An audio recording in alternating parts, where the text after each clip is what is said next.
manage. This one is probably going to be relatively short because it's kind of covering some of the areas that are kind of a bit specific to digital marketing techniques course and have a particular relevance to the way that they've set up the assignment.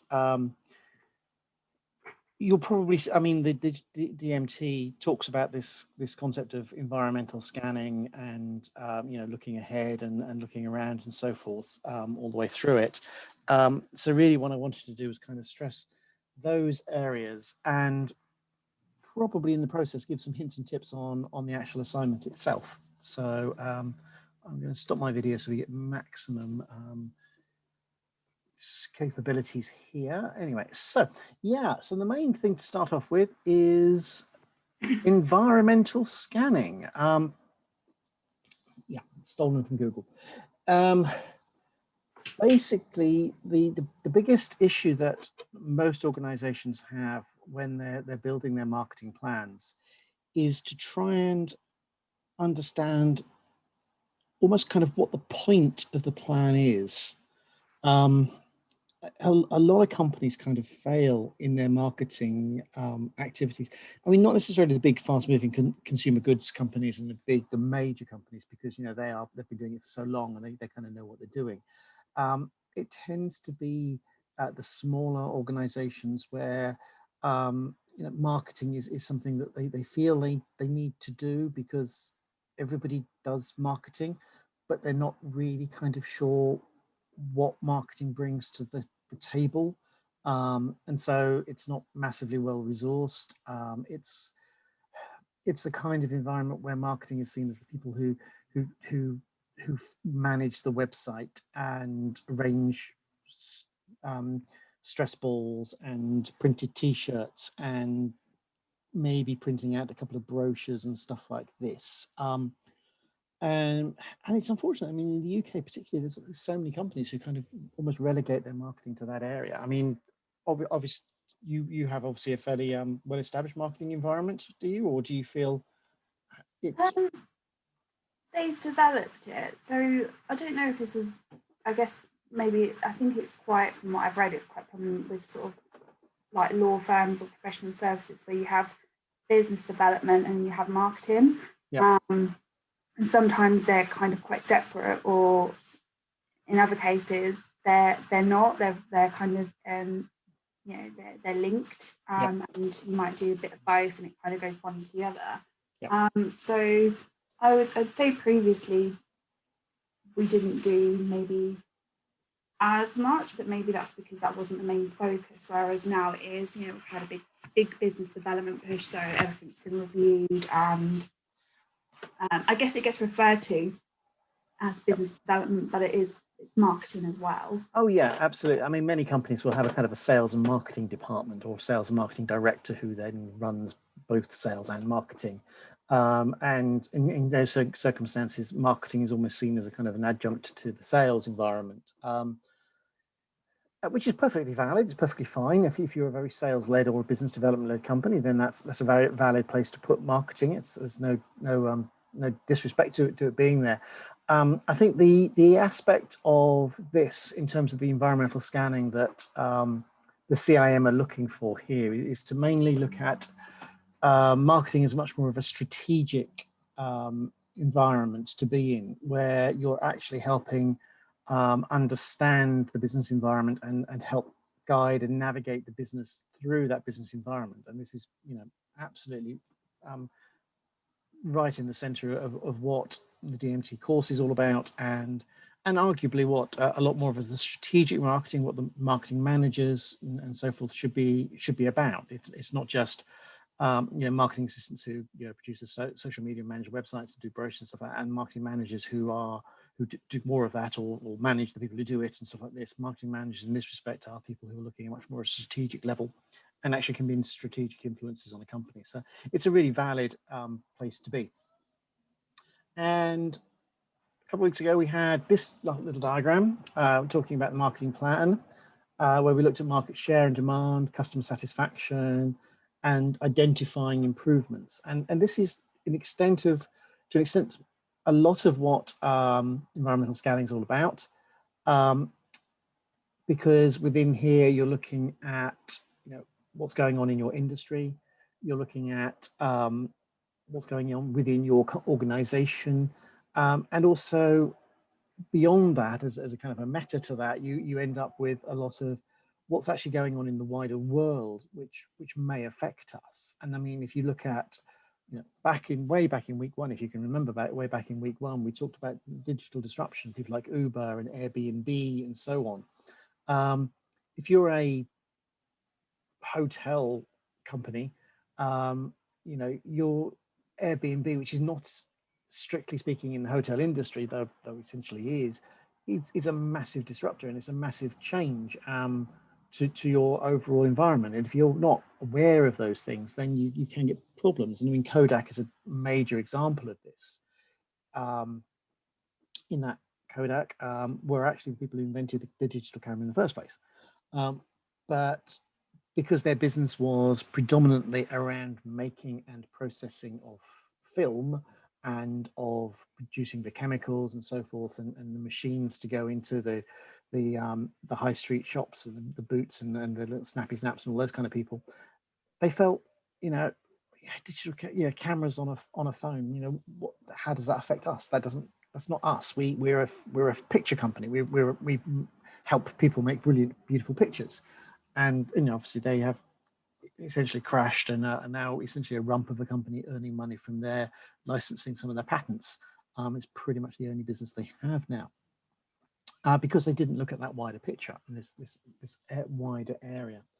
And the main area you can look at in terms of like environmental scanning is very much in these kind of areas.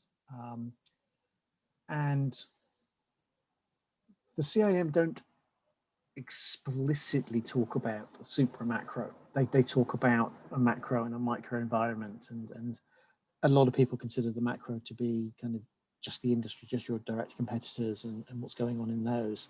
But there is this wider environment out there. And certainly, have you read the assignment for September?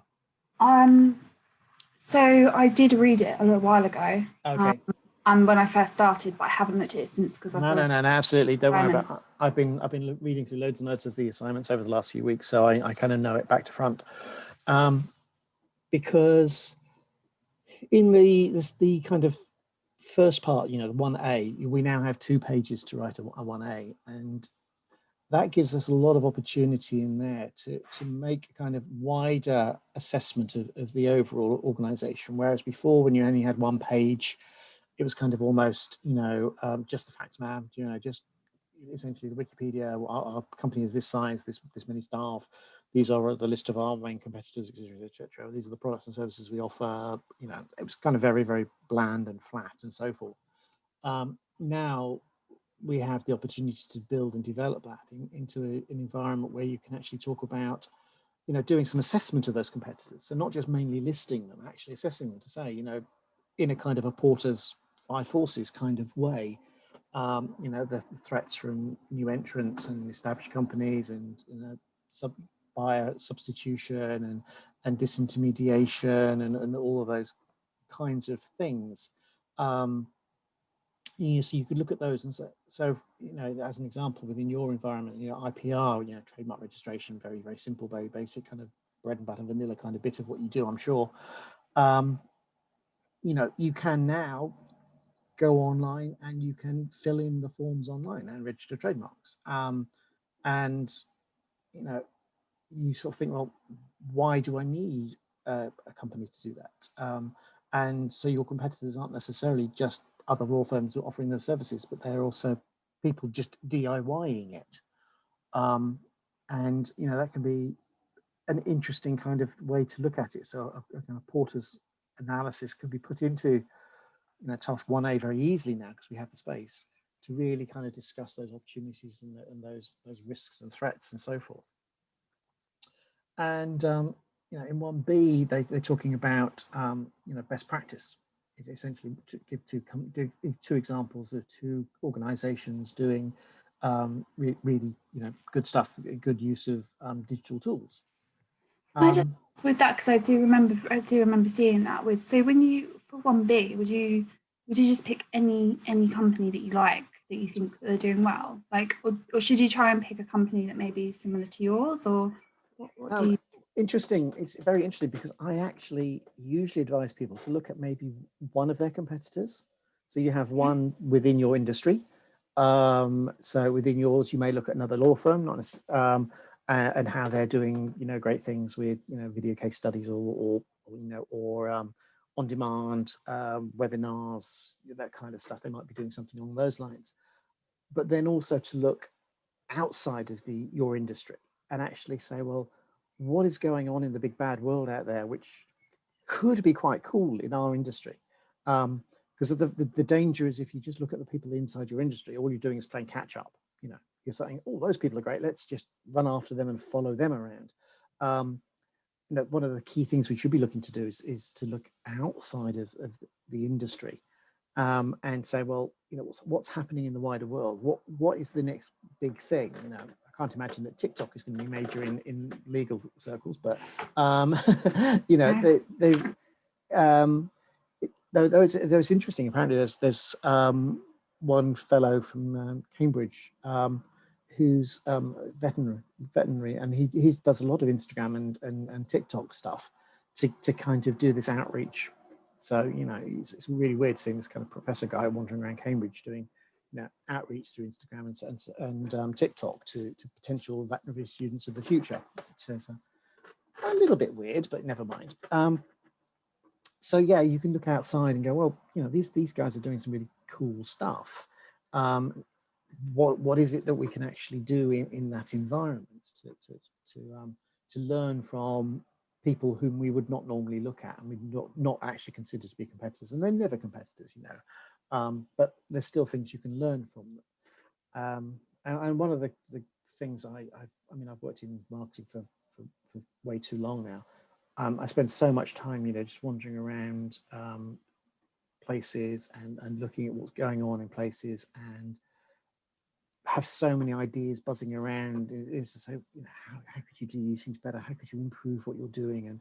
And all of these kind of things just running around. And I think it's important to get that enthusiasm and that kind of questioning of what's going on in the wider environment. And that's why I've kind of called it the supra macro, because it's beyond just your industry. And it can be really, really useful and interesting. There's so much going on now with like digital self-service. There's so much, the number of companies like QuickBooks and stuff like that, who can do your books and then who can lodge your tax returns as if you're self-employed. The number of small accountants and bookkeepery kind of people, you must be thinking, well, what's the point of me being here if someone is just taking photos of all their receipts and then uploading them to a piece of software and I'm pushing a button and that's creating their tax return. Where's my value now? And this digital self-service is increasing across a huge range of areas, and you may even get to the point where you're looking at very, very specialist stuff, but it's now through AI and so forth. It is doable online now, and you need to find different ways of adding value to the process. So that could be quite an interesting environment. Did you read some articles a few years ago? There's some articles about AIs being used to review and monitor contracts. I didn't, but it doesn't surprise me. Because you imagine that there's people are charging like 3-4 figures per hour, just basically reading bog standard contracts, and an AI can do pretty well in some of those things. Certainly in some of the lower end things like house conveyancing and stuff like that, where pretty much every contract's the same. Have you ever bought a house? I have, and I used to work in conveyancing. Oh right. So you know that, basically the draft contract would come from the selling company, selling owner, and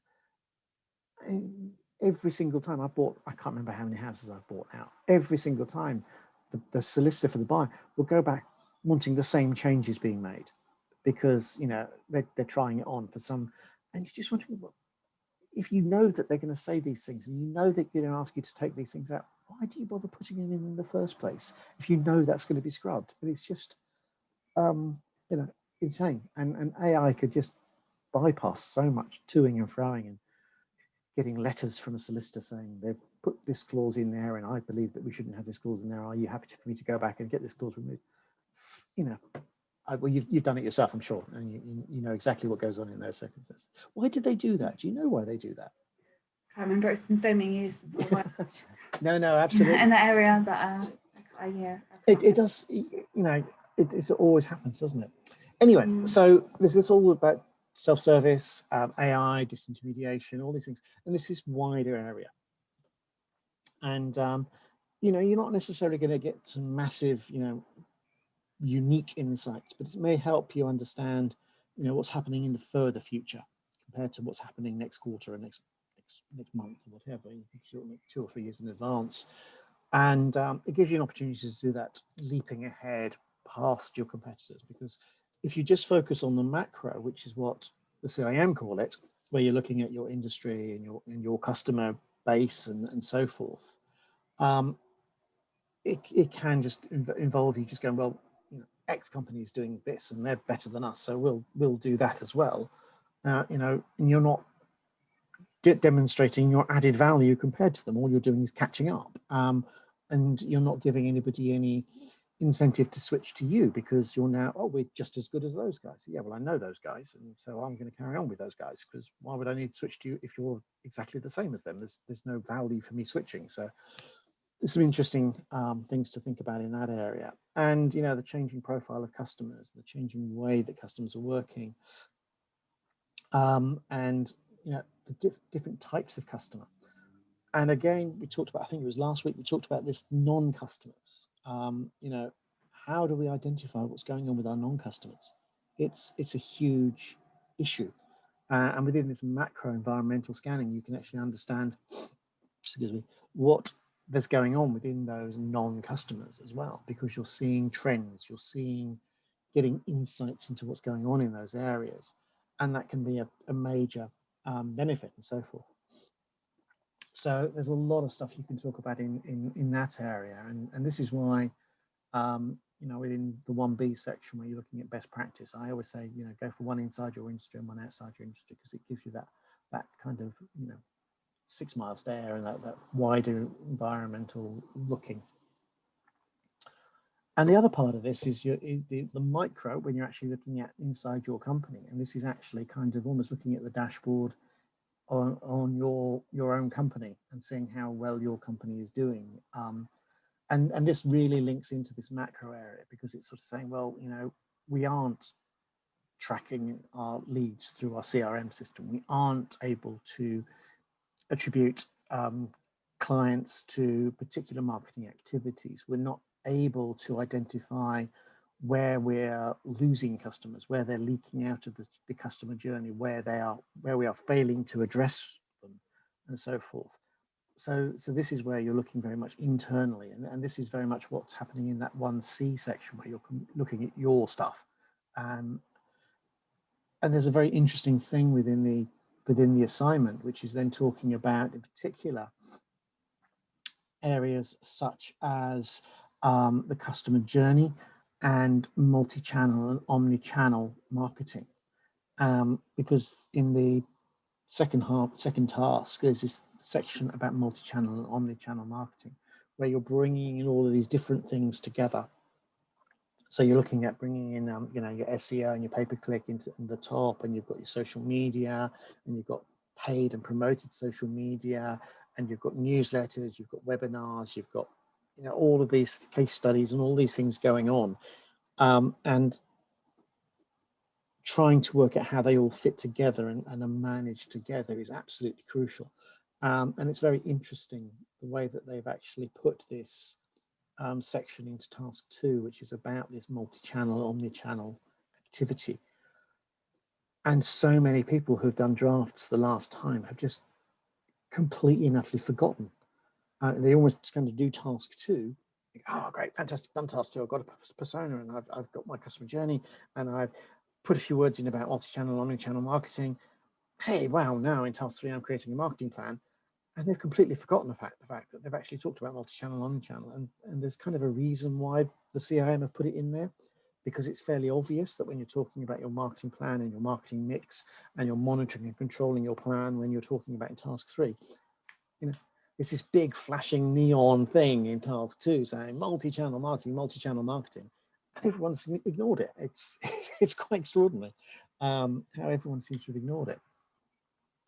But that is one of the key things that we need to look at within our organizations. It's not just, you know, yes, we're sending out these things and we're doing a website and we've got clear calls to action on our website and all these things and so forth. It's a case of how are we linking all these things together, how are we monitoring them, how are we managing them, how are we controlling them across all of these various bits and pieces.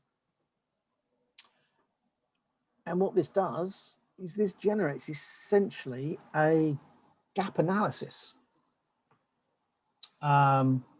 You've heard of gap analysis, have you? Nope.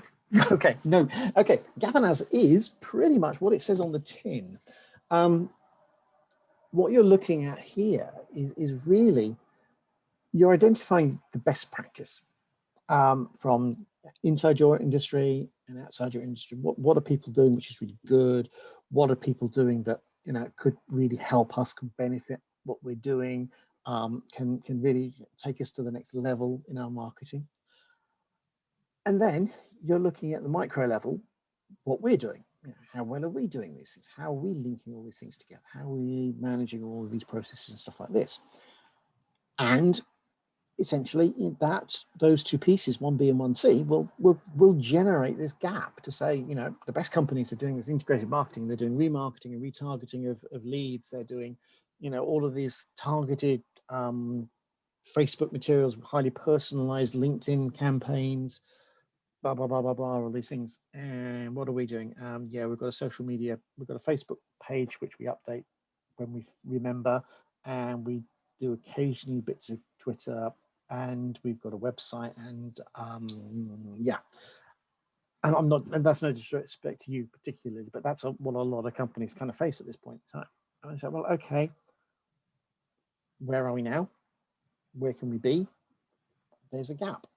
And you can identify that gap, you can measure that gap and say, these people are doing X, we're doing half X. What is it we need to do to bridge that gap and to go beyond that into 2X and so forth? And the fantastic thing that the way that this assignment has been set up is that it kind of just leads you by the hand through this process, because what it's saying is, what are other people doing, which is great? What are you doing? Who are you doing it to? How are they doing it through you in terms of customer journey? Now, what's your marketing plan? And you can almost see yourself, you know, rolling down this road of picking up all of these pieces. And when you get to writing the marketing plan, you should, if task 1 and task 2 have been done well, think, yeah, my marketing plan is to plug those gaps. You see what I mean? Yeah. Does that make sense? Yeah. And again, I mean, I'm sorry, I'm being rude about all the people who just finished their assignments with me. You know, the CIM have really, really, you know, structured this, led you down this path. And if you read the assignment, not as 3 separate individual tasks, but as a story, and it has a thread running through that story, you can see that what they're trying to do. And if you obviously, you know, SOSTAC, yes? Yeah. Yep. So if you look at SOSTAC, situation, objectives, strategy, tactics, activities, control,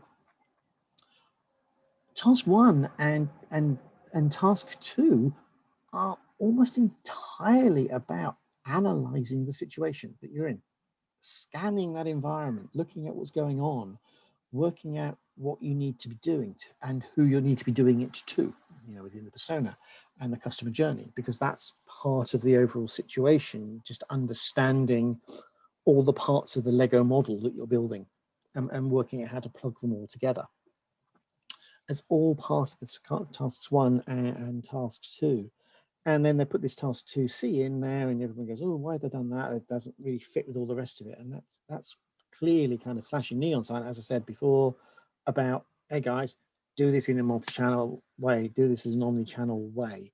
So it really, really builds. And the great thing then is that when you're doing the marketing plan, is you don't have to do your strategy, your situation rather. You don't have to do that because you've already done that in the previous tasks. Another thing with SOSTAC, which is a bit like when we talked about ADA model, where desire and action are quite often scrunched together, because we now have like one-click purchasing and impulse buying and so forth. Within the SOSTAC model, it is very easy to see that strategy and tactics can quite often be merged together into one area, or tactics and activities can be merged into one area. Because if you're starting to talk about our tactic is to do push marketing and so forth, then that almost it's then saying, and then we're going to do some activities in push marketing by doing blah blah blah. It's almost kind of repeating yourself. So you can see that tactics and activities are very easy to see as being a single whole, a single unit within the marketing plan. And strategy is kind of part of the objectives in that respect, because you're saying, well, we need to go there, and this is the objectives in order to get there. So you can see how those two can kind of combine together. So when you're looking at these plans, whether just in the assignment or whether you're looking in the wider world, don't be kind of hamstrung by these rigid boxes in a SOSTAC model or an ADA model. Be prepared to dismantle them and reassemble them in different and unique ways, because these models were written by, frankly, ancient people decades ago in order to fill a textbook. And sometimes you can argue that their relevance is not quite the same now. Because if you were looking at an offline marketing model, then yes, your tactics would be, we are going to do large scale billboard posters on major high streets, and in order to raise awareness of what we're doing, and we're going to do lots of TV advertising to build that brand awareness and that product awareness. And then your activities are the actual creatives of creating those posters and those adverts and those jingles and all that kind of stuff. Now we don't split those things. They are munged together. I love the word munged, and it's never used enough.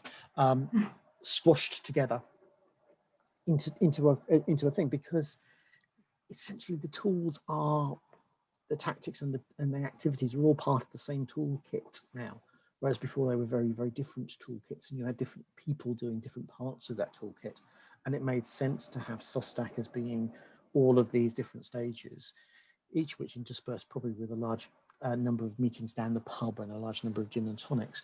These days, not quite so much.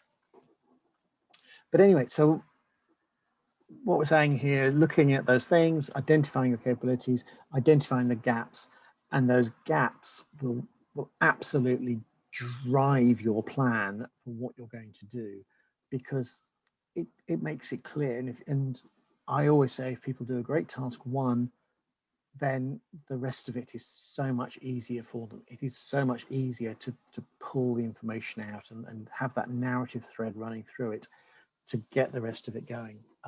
It's like the foundations of a house. If you don't have a good foundations, then the thing will fall down no matter how pretty it is. And so spending time and work on the foundations is absolutely crucial. What we have, on the screen, there we go. This is something that I've created. Copyrighted me. The 4 R's. Everybody talks about letters, and everybody has a number of letters. And I thought, I might as well get involved in all this stuff, because what the hell, why not stick a model under my name for going there? So I've come up with the 4 R's of marketing. And the 4 R's of marketing are really to really demonstrate that, particularly within digital, sometimes our focus can be on the channel, on the tools, or we've got to rebuild our website. We've got to, improve our emails. We've got to create lots of pay-per-click advertising to drive awareness and stuff like this. And all of those things are all about channels. They're all about tools. They're all about, various different techniques and so forth. I mean, I've got somebody in my department at the moment who is absolutely obsessed with taking our existing website and dividing it into 4 or 5 websites, each which covers a particular part of the technology and a part of what we do. And me and the web design guy are just continually beating our heads against our desks because we can't understand why he's doing this. We just can't understand what the point of this is, what benefit there is from doing this, other than just a lot of make work. And it's just insane because he hasn't understood these 4 R's. And the first one is the audience. It's the right audience. Who are we talking to? Within the business to business world, there may be different who's that we're talking to. So we may be talking to at the functional level, and then at the management level, and then at the strategic level as part of the customer journey. So we may actually have 3 different audiences within a single customer.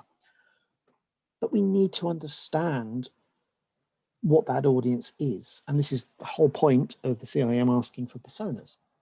We need to understand their pleasure points, their pain points, what they are needing to do. And persona is also taking us beyond that pure demographics and into this behaviors. We talked about this before, the behavioral aspect. So where are they finding their information? What are they going to? Are they, going to network events and talking to their mates and they're getting recommendations? Are they talking on LinkedIn? Are they, on Facebook? Are they doing lots of Google searches? What are they searching for? They won't be searching for our brand name. They won't be searching for our product names. They'll be asking questions. How do I do this? How do I do this? What is the best way to do this? How do I register a trademark and stuff like this? Could be one. And that's something where you say, well, if you're looking at trademarks, then maybe come to us as a kind of thing. That would probably be a massively expensive one. I can't imagine what the clicks for that would be, but they're probably a lot for that kind of question. So we need to understand those audiences. We need to understand who they are, what they are, how they behave, and how best to basically match ourselves to them. Because this is like a dating situation. We're trying to match ourselves to the customers, and we want to make sure that the customers are kind of making that first move, and they're coming to us and going, "Yeah, you're a person I want to talk to." And in order to be like that, we have to, understand what they want and how to get into their heads. We then have to understand what messages we're going to give them, what we are trying to say to them, how we are trying to address them.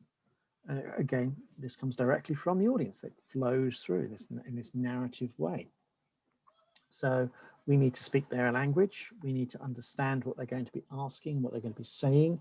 We need to have the clear calls to action in that message to say, if you're interested in this, go here. If you're in this kind of environment, have you thought of this? Look at what we've done in this other company. What's happened over there? Look at these other opportunities we've got over here.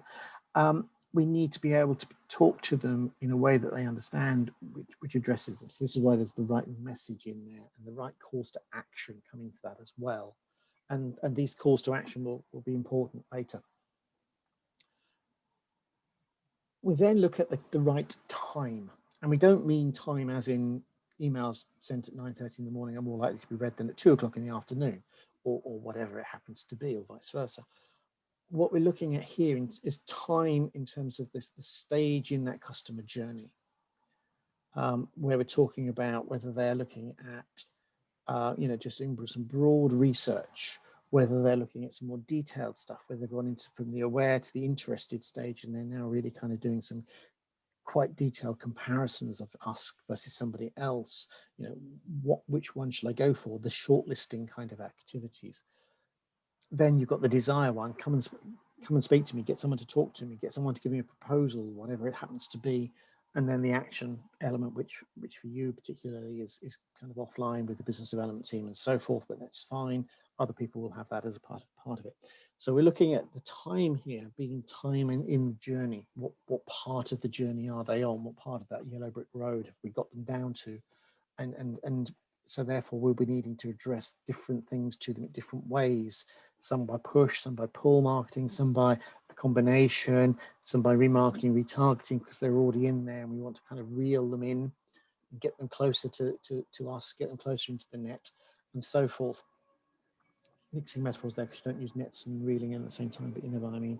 And once you've done these three things, and then only once you've done these three things, do we know what channels to use?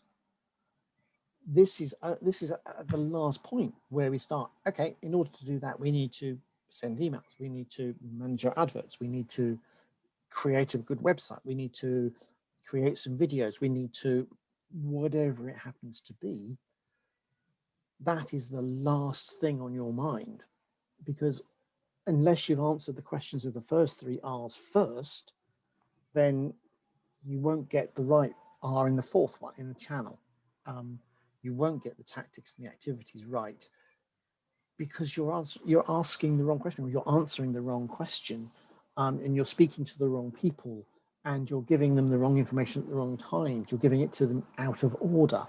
You know, you're going detailed and techie first, when in actual fact at the beginning you're just trying to excite them, and then later on you're going to be bore them with the tech. So there's different ways of working, and you need to manage all of these different approaches and so forth. And so this is why I like it. I don't know whether it will ever work, but I think it kind of works. Do you understand how that kind of systems works? Yeah. Does that actually make sense? Yes, it does. Good. So, I mean, the 4 R's are, I think, a good way of structuring this process. And then only then do you get into this channel area where you're then talking about, you know, individual tools and using MailChimp and using websites, and you're using Constant Contact, using Google AdWords, using, you know, whatever it happens to be. So some really interesting ways of doing that. We then need to look at kind of monitoring and control of our plans. We've spoken about this earlier on in previous weeks, and monitoring control shouldn't be a kind of a post-mortem where we're actually essentially digging through the entrails of the corpse of our marketing plan and working out what's going on, what worked, what didn't work, and so on. It really shouldn't be that post-mortem. And in old style offline campaigns, pretty much that was the only thing we could do, because the only time we got the data was later on when we got the sales, and we looked at the quarter sales figures, and we kind of dug up the sales figures from different different departments, and went, oh my God, you know, all that money was spent on marketing didn't make the needle thicker. Oh, damn. Oh, well, we'll just lob it into the brand awareness bucket and no one will notice. Have another gin and tonic. Neither of us were in the marketing during those days, unfortunately. A bit like Mad Men, you know, kind of thing. I love Mad Men. I know, and I think it's one of these weird things that people say, "Oh, you're in marketing. Oh, right, it's all like Mad Men." No, not at all. No. Oh, I wish it was. I totally, absolutely, to a certain extent. Yeah, I mean, I don't think I could get through quite that many martinis, but yeah, absolutely. It's really. It's one of those interesting like tropes that people have, isn't it? You know, oh, I work in, you know, I'm a scientist. Oh yeah, so you wear your white coat and you make things blow up. Not quite. Or you know, you're in marketing. Oh, you're basically just wandering around creating slogans and drinking gin. Relatively little time is spent doing either of those two things. And you know, and you're a doctor, and oh, you're always wandering around with a stethoscope around your neck and all this kind of stuff. And it's these kind of tropes that people have. I had an interesting trope when I was 18. I went off to university to study mechanical engineering, and my grandmother, to her dying day, and that was about 20 odd years later, was absolutely convinced that I was learning to become a mechanic. She heard mechanical engineering and she just got the word mechanic and imagined that I was just going to be a mechanic and just learning how to service cars and fix exhaust pipes. Yeah, you don't go to university to do that, but never mind. Anyway, so in the old days, offline marketing was a lot about this post-mortem, because that's all we had. That's all we could do, because we just simply couldn't get the data much quicker than that. Now we are very much into this real-time, in-flight, fly-by-wire kind of model of managing our campaigns and our activities. We should almost be looking at them on a weekly basis at the very least, possibly even every couple of days, just to see how they're going. And the danger we have in that is that we end up focusing too much on the measurements and not actually on the doing. And that can be a real risk. And so, when you're monitoring, controlling, you need to make sure that you're getting an appropriate level of control, and you're not over controlling, you're not over managing it. But we can see campaigns. You can do an advert campaign, you can see sales immediately coming through, and you can't just, oh yeah, I'm going to do an ad campaign, and then 2 weeks time I'm going to have a look at what sales I got. That's you've got all the concepts of like A/B testing and so forth in there, which mean that you can't do that. You know what A/B testing is? Is that something you're aware of? I've heard of it. You've heard of it. Okay. Yeah. So do you want me to explain it, or is it you're comfortable with it? You can explain it. I can remember it from before. I don't think we do it. So. Okay. Yeah. Basically, A/B testing is relatively straightforward in its most basic level, where you essentially send out, you split your mailing list or your advert campaigns into two groups, and you send out one email, as an example, to one group with different calls to action, and another email out with a different set of calls to action, different pictures, different subject lines, and so forth. And you can compare the two, and then you say, okay, that one was better, so what were the good bits? And you basically continually improve, this Kaizen approach of continual improvement. So you're continually managing. Yeah, we don't do that. No, very few. Everybody talks about it, but very few people do it, because it is actually quite difficult. And also, you could argue that the concept of personalization, this 8th P, it was in the first few weeks, makes A/B testing almost irrelevant, in the sense that what we're now doing is we're now using the kind of the if that then this IFTTT approach. So people who bought these things also bought those things. So therefore, in my mailing list, you've bought these things before. So therefore, I'm going to show you these other things, because I know that you are slightly more likely to buy those ones, and then improve it that way. And you're kind of not just doing A/B testing, A, B, C, D, E, F, G, H, I, J, K testing, because you're giving everybody a notionally personalized, customized, adapted, responsive to them campaign and marketing. And the ridiculous things that we've all talked about, that you can hear, you speak to Lexa and she says, and then suddenly you're seeing adverts for things that you've talked about in front of Lexa, and she just doesn't understand what's going on, allegedly. I mean, like I say, I've spoken to Amazon people and they claim that they don't do that, but frankly, the number of times it happens, I start to doubt what they're talking about there. So anyway, so we have this real-time in-flight control, managing it, the processes, identifying what's good, what's bad, doing more of the good, do less of the bad, steering our campaign to those KPIs. And KPIs are not the same as objectives, but they're very closely linked to your objectives. So you may have a kind of a strategic objective to say increase customers numbers by 20% in the next 18 months, or something along those lines. And that's great, but that's kind of one big number, which is kind of like the end goal. We're going to reach the end of the yellow brick road. What you need in terms of your KPIs is you need those steps along the way to get to that end of the yellow brick road goal, because otherwise you don't know whether you're going off course or not, and you need this ability to keep yourself on track. And so these KPIs are increasing the number of customers coming to our website by this, increasing the number of people signing up to newsletters by this, increasing the number of people following us on LinkedIn by this, increasing the number of digital downloads to this, and so forth. And these KPIs are kind of internalized inside the overall objective. So you kind of have this Russian doll approach of nesting them inside. And the KPIs, I like to see the KPIs. They have to be obviously quantitative. They have to be numbers. You can't just go, we're going to improve brand awareness. We're going to increase engagement. You know, when someone has those two as their two objectives in the marketing plan, I have a heart-sink moment, because, you know, how do you measure either of those two things? How do you measure increased engagement? It's meaningless.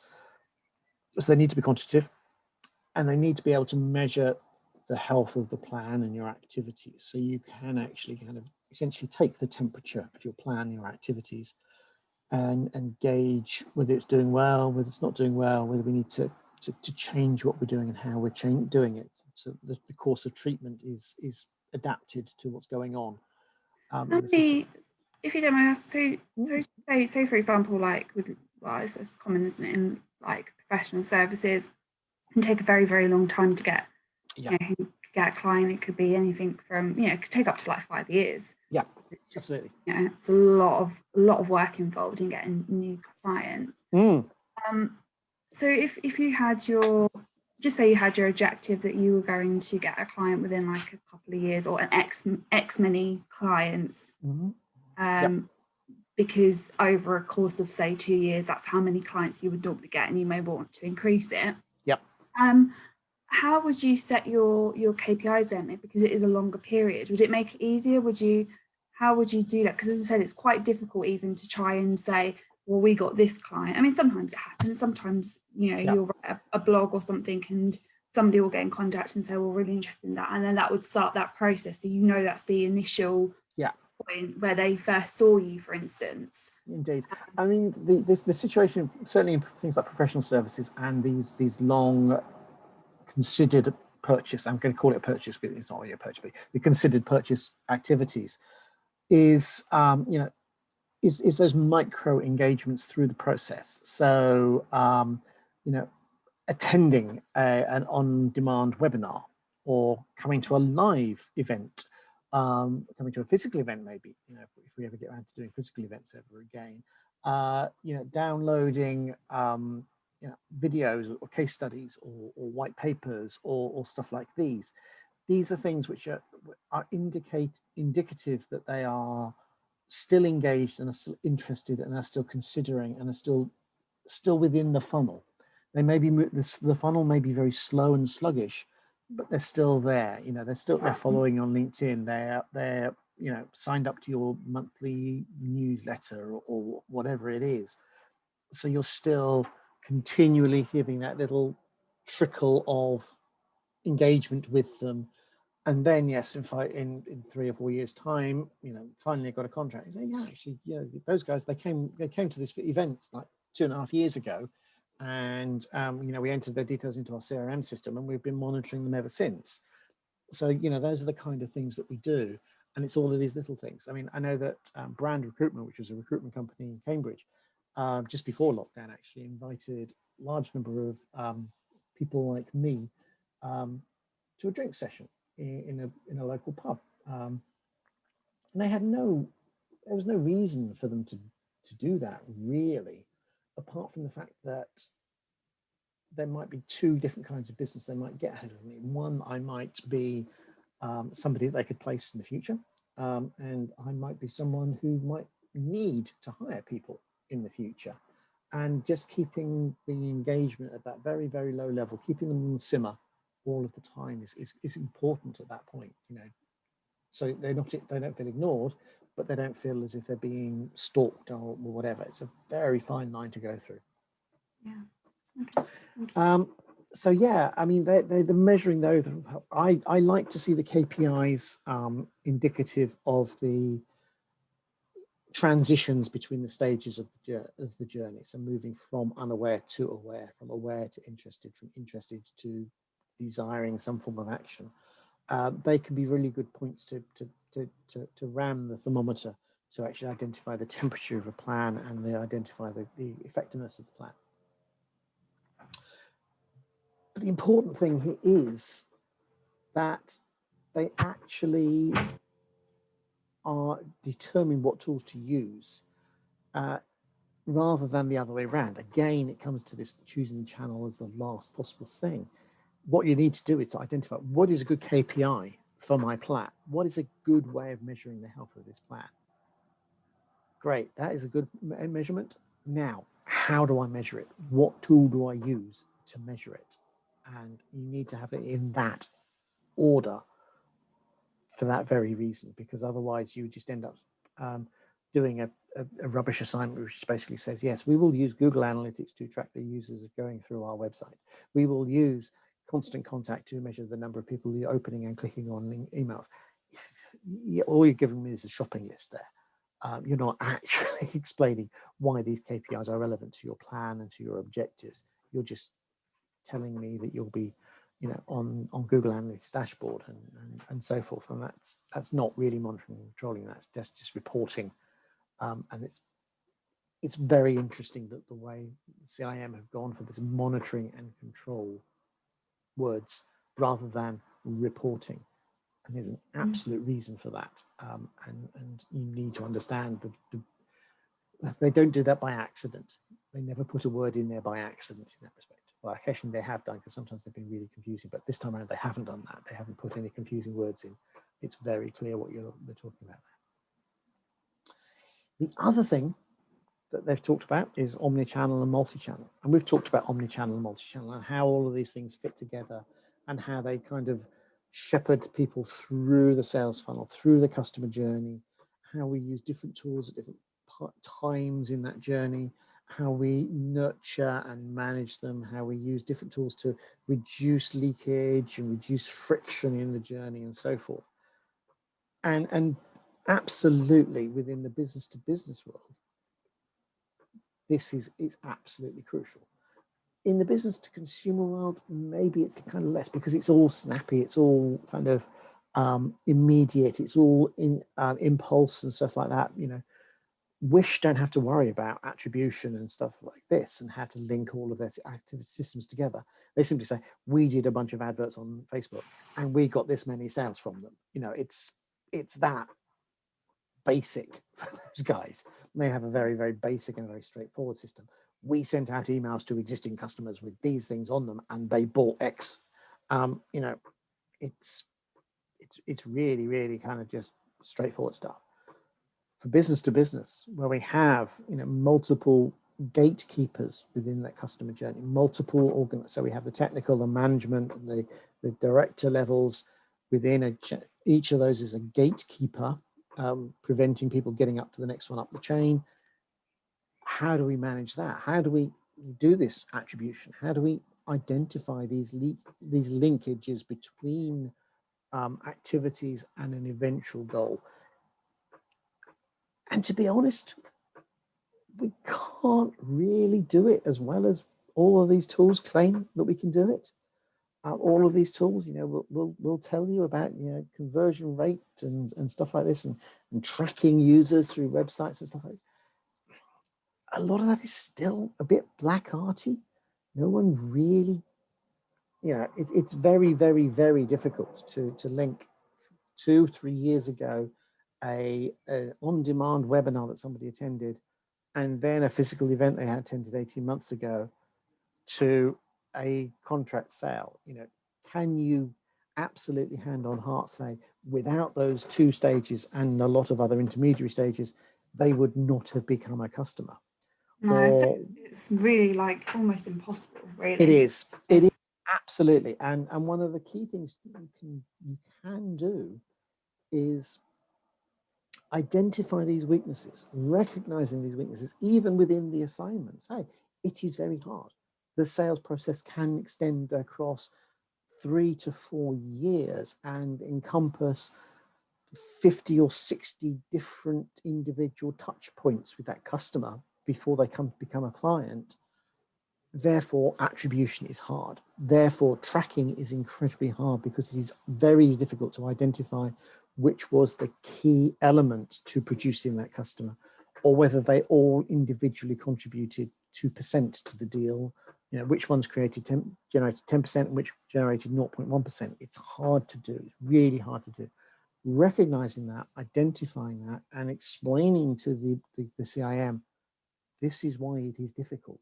This is why we have made relatively arbitrary decisions. This is why we have generated these KPIs, because these KPIs are useful proxies for reality. And that can be often a thing, that sometimes these KPIs aren't, you know, as black and white as is possible. They can be proxies. Just in the same way that in medical environment, you know, a lot of the tests they do, you know, blood tests and all that kind of stuff, tests and things like this, they're not necessarily poking the actual bit of the body which is wrong. They're using that information and then interpreting that information as a proxy for being able to poke that bit of the body. Yeah.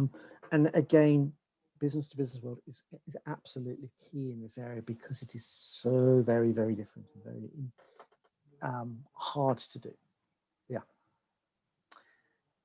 That's all I really wanted to talk about today. Have you got any particular questions? Do you want me to shut? What I'll do is I'm going to shut the recording off now, and then we can talk on a one-to-one basis. That's probably a better way of doing it.